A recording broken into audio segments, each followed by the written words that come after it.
بات بیان کا خلاصہ آپ کی خدمت میں پیش کر رہا ہوں کہ دین دو چیزوں کا نام ہے. نمبر 1 خیر کو لینا ہے اور نمبر 2 شر سے بچنا ہے.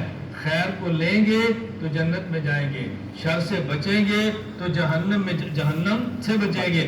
اللہ نے قرآن کریم میں فرمایا ما آتاکم الرسول فخذوہ وما نہاکم عنہ فانتہوا, جو پیغمبر دے وہ لے لو اور جس سے پیغمبر روکے اس سے باز آ جاؤ.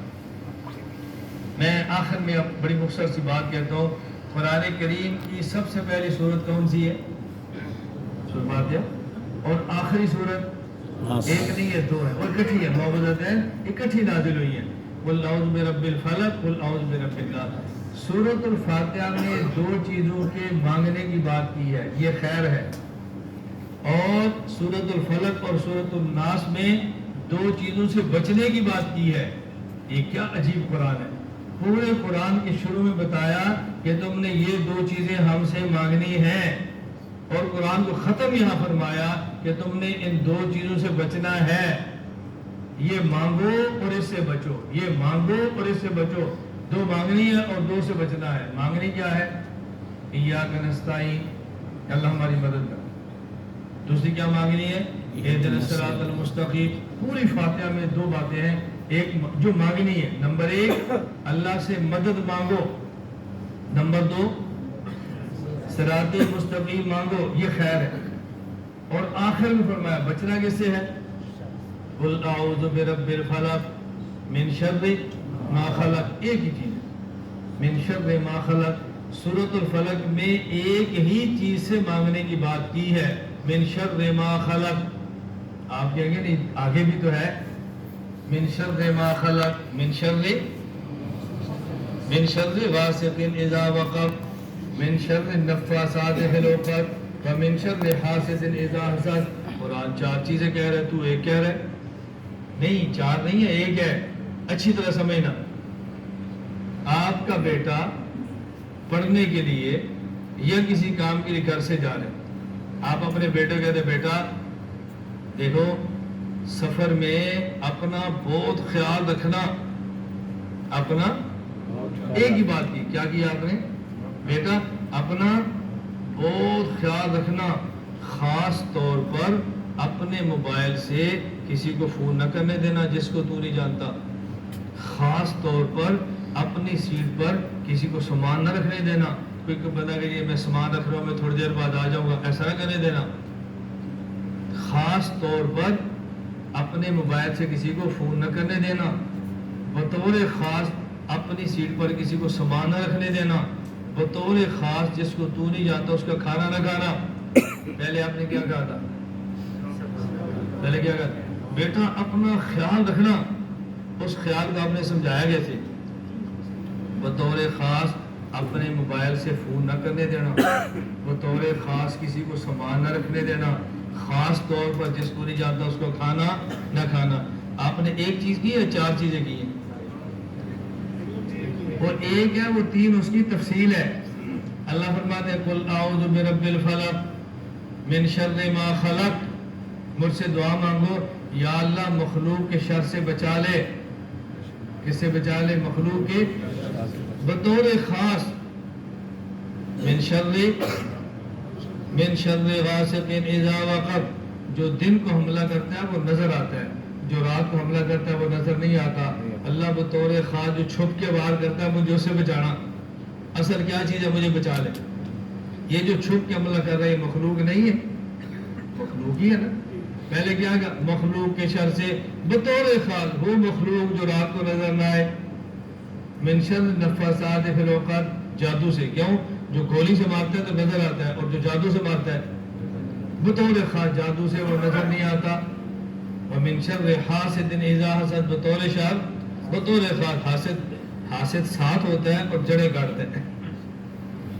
اسی کمرے میں سوتا ہے, بزنس پارٹنر ہوتا ہے اور جڑیں کاٹتا ہے. اوپر سے ہنس کے مل رہا ہوتا ہے, وہ نظر نہیں آتا, چکر کے چلا رہا.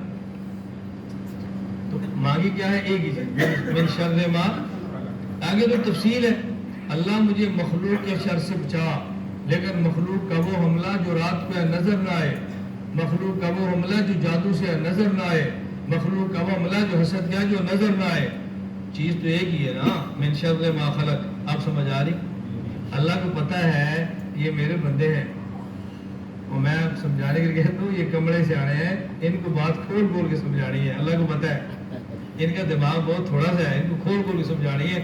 اللہ نے کھول کے سمجھائی ہے, اس کو مزید مجھے کھولنا پڑ رہا ہے. آپ بتائیں کیسے کمرے سے آنے بیٹھے ہو گے؟ یعنی ایک تو ترس اللہ نے کھایا ہے, اس کے بعد پھر ہمیں ترس اور کھانا پڑتا ہے. ان کو اب بھی سمجھ نہیں آ رہی, کتنی وضاحت سے بات کرنی پڑتی. نمبر 1 من شر ما, اب تو سمجھ آ گئی نا کتنی چیز سے پناہ مانگی ہے. مخلوق کا شر, آگے مخلوق کے شر میں سے جن کا شر نظر نہیں آتا اس کا مزید وضاحت کا مزید آگے. قل اعوذ برب الناس ملک الناس الہ الناس من شر الوسواس الخناس.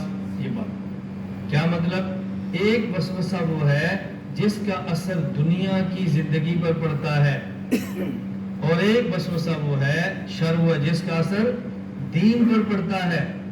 سورۃ الفلق میں فرمایا کہ تم مجھ سے مانگو دعا کہ یا اللہ مجھے اس شر سے بچا جس کا اثر میری دنیا پر پڑے. اور سورۃ الناس میں فرمایا کہ مجھ سے دعا مانگو یا اللہ اس شر سے بچا جس کا اثر میرے دین پر پڑے. اور شروع میں کیا تھا؟ 2 چیزیں مانگو, ایاک نستعین, نمبر 2 اہدنا الصراط المستقیم. اللہ کے لیے میری بات کو سمجھنے کی کوشش کرو. اے اللہ میری مدد فرما. کیوں؟ آپ کا ویزا نہیں لگ رہا, مدد چاہیے کہ نہیں؟ مدد آ گئی تو ویزا لگ گیا, کمپنی نکال دیا اور کمپنی رکھ نہیں رہی. اگر مدد آ گئی تو بولو نا, وہ نہیں میری بات سمجھ آ رہی. میں وہ باتیں کہہ رہا ہوں جو تمہارے پسند کی ہے, وہ تو کر ہی نہیں رہا جو تمہارے پسند کی نہیں. ابھی تو تمہاری پسند کی مثالیں دے رہا ہوں. مر رہے ہیں, کوشش کر رہے ہیں, شادی نہیں ہو رہی, اللہ کی مدد آ گئی تو بولو. شادی ہوگی, بچے نہیں ہو رہے, اللہ کی مدد آ گئی تو. تنخواہ 5,000 تھی, مدد آ گئی 10,000 مدد آ گئی تو تنخواہ یہ کب ہوگی؟ ایاک کا جب مدد آ گئی تو دنیا زبردست. دنیا ابھی دین زبردست نہیں ہو رہا, ابھی تو تنخواہ بڑی ہے, ابھی تو کمپنی اچھی ہے, ابھی تو اقامہ بنا ہے, ابھی تو ملازمت اچھی ہے. یہ تو دنیا ہے. اور جب نماز کی توفیق مل گئی تو بولتے نہیں آپ, روزے کی توفیق مل گئی, زکوٰۃ کی توفیق مل گئی, دین کی خدمت کی توفیق مل گئی. اب بات سمجھو, اللہ نے فاتحہ میں فرمایا کہ تم مجھ سے یہ مانگو کہ تمہاری دنیا بھی ٹھیک ہو جائے, اور یہ مانگو کہ تمہاری آخرت بھی ٹھیک ہو جائے. میری مدد مل گئی تو تم دنیا میں کامیاب ہو, اور جب صراط مستقیم مل گیا تو تم آخرت میں کامیاب ہو. لیکن صرف ملنا نہیں ہے, پھر قرآن ختم کیا, مجھ سے یہ بھی کہو اللہ مخلوق کے شر سے بچانا تاکہ میری دنیا ٹھیک رہے, اللہ یہ دین میں وسوسے ڈالنے سے بچانا تاکہ میری آخرت بھی ٹھیک رہے. تو قرآن نے کتنی پیاری بات کی ہے, کہاں سے شروع کیا ہے, کہاں سے ختم کیا ہے. قرآن کے پاروں میں ربط کتنا ہے, قرآن میں جوڑ کتنا ہے, قرآن میں تسلسل کتنا ہے. لیکن کچھ سمجھنے والا ہو تو تب ہے, کچھ سمجھانے والا ہو تو تب ہے. اللہ تعالیٰ مجھے اور آپ کو, میں نے شروع میں ایک جملہ کہا تھا کہ قرآن کے کتنے حق ہیں, انگلیاں دیکھ کر بتا دو کتنے حق ہیں. نمبر 1 قرآن کو پڑھنا, نمبر 2, نمبر 3 اب یہ یا فاتحہ پڑھتے ہی رہتے ہیں نا, قلوب برب الفلق پڑھتے ہی رہتے ہیں. میں اس لیے کہہ رہا تھا اس قرآن کو پڑھو بھی, اس قرآن کو سمجھو بھی, اور اس قرآن پر آپ عمل بھی کریں. اس لیے میں آخری بس بات ختم کرتا ہوں اور آپ سے گزارش کرتا ہوں کہ میں اور آپ یہ ذہن بنا لیں کہ ہم نے صحیح عقائد اختیار کرنے ہیں اور غلط عقائد سے بولو بچنا ہے. ہم نے نیک اعمال کرنے ہیں اور غلط اعمال سے بچنا ہے. اس کا خیال کریں, اس کا خیال کریں. اللہ مجھے اور آپ سب کو اس پر عمل کرنے کی توفیق عطا فرمائے. اللہ ہماری دنیا میں بہتر فرما دے, اللہ ہماری آخرت بہتر فرما دے. میں ساتھیوں کو بہت سارے مشورے دیا کرتا ہوں, بہت مشورے دیتا ہوں. میرے مشورے پر مانو گے, مزے کرو گے, مزے. ایک مشورہ میرا یاد رکھ لو اور اس مشورے کو یاد بھی کر لو. اس کو اپنے کمروں میں لکھ کر لگا لو, لکھ کر, پوسٹر بنے ہوتے ہیں نا, لکھ کر لگا لو. مشورہ میرا کیا ہے, ذہن بنا لو, ہم اسلام کو چھوڑیں گے نہیں, قانون کو توڑیں گے نہیں. کیسا مشورہ؟ اسلام کو